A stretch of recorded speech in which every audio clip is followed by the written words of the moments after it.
би ер нь бол анх бага ангийн багшигаа харж агаад багш мэргэжлийг сонгохоор болсон. Бага ангийн багш маань оюурд ингээд бага ангийн багш бол айгүй амжилттай явна гэж хэлсэн аахгүй юу. Тэрнээс нь л болж бага ангийн багш хэлсэн. Би бол өөрөө яг унган хөтлийн хөвгт. Энд 10 жилээ төгссөн. За тэгээд их сургуультай явжгаад буцаж ирээд тэгэл унган нутагтаа ажиллая да гэл тэгэл энд нутагтаа ажиллаж болсон тий.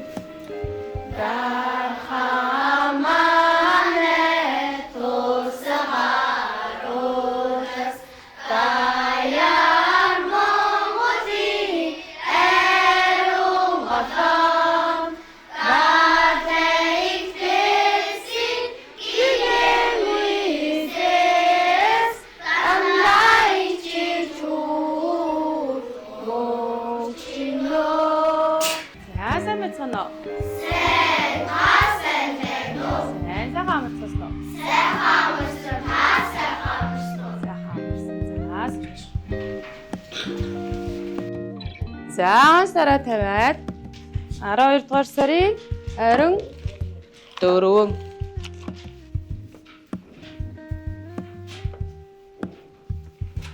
За эдгтэй хөтөлбөрийг 3 дугаар ангиас эхэлж хөгжүүлж явж байгаа манай анги. За энэ юу лээ хүмүүс те? Дөрвөлжин дотор байгаа хэсэг бүгдийг бүхэлд нь юу гэдэг лээ? Нэг бүхэл гэдэг тийм үү? За тэгвэл энэ нэг бүхэл зүйлийн бид нар хэдний хэдийг нь будсан байна. 10-4-ийг. За тэгвэл энийг бид нар бичиж тэмдэглэхдээ яаж тэмдэглэх вэ? 10 хуваасны 4 гэдэг тийм үү? За энэ доор бичээд байгаа нь 10 хуваасны гэж байгаа маань бид нар юу гэж хэлдэг вэ? Хуваар. За тэгвэл дээр 4 гэдгийг болохоор хүртүр.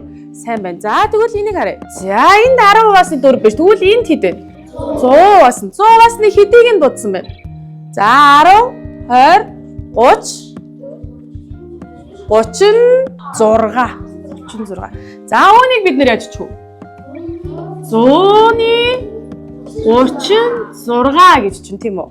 За энэ хичээлийг өнөөдөр бүгдээрээ эдитийн хөтөлбөрөөр ашиглаад таблетэн дээрээ Chromebook-н дээрээ хийх юм. Тэгээ одоо үед ингээд зүгээр ингээд самбар дээр харуулад хүүхдэд бол дүгнэлт хийлгэх, баттгал хийлгэх, шинэ мэдлэг олгох бол маш хэцүү шүү дээ. Тэжэр бодож ин шууд уралдаан ингээд хүүхдүүд тоглоом болгоод хийж байгаа учраас тэр нь бид нэр самбар дээр бичээ заахаас илүү хүүхдүүдийн тархинд илүү их тогтож сууж байгаараа илүү даваа талтай байгаа юм шиг одоо ингээд сүулт нь ботход яг санагдаж байгаа байхгүй юу? Бүгдээрээ орцсон уу? Орцсон. За одоо эхний хичээлээ 10 метрийн хичээл дээрээ даръя. Хамгийн ихний хичээл нь 1 дугаартай удиргаас 1 удиргай. За энэ хичээл дээр бүгдээрээ оръё. За тэг 10-7 гэж юм тийм үү? За тэг 10-7-оос 12-оор их гэж. Тэгвэл 12-ыг бид нар яаж бичих вэ? Тэг 2. За энийг тэрээ бид нар энгийн баталгаагаар бичсэн бол яаж бичих вэ? 10-7 гэж бичин тийм үү? За 10-7 гэж бичдгийг 10-ийн баталгаараар оруулахаар яаж бичдэг юм бэ? Тэг тавиад 7 гэдэг юм. За тэгвэл тэг 10-7 дээр 7-оос 12-оор их гэж. Тэгвэл 12-ийг 12. Өө энэ дээрээ 10-7 дээрээ яах вэ? 12 нэмэгдчих. Нэмэгдээд 12. Тэгвэл хэд гарах вэ? Тэг 10-7 дээр 12-ыг нэмэхээр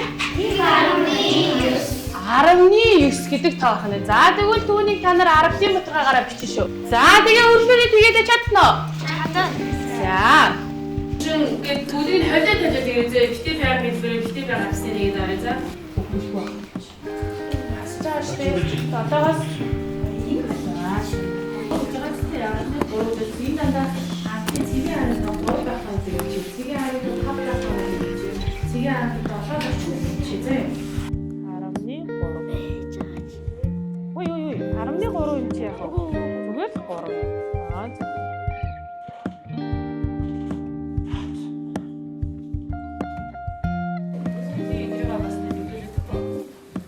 хүүхдийн мэдлэгийн, ойлголтын, чадварын, хурдыг гаргаад ирсэн байгаа.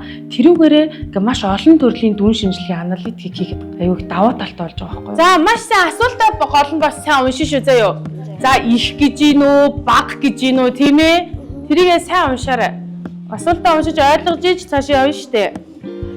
За 3.1-ээс 18-аар их гэж шин. Тэр хэд өө 100 байна.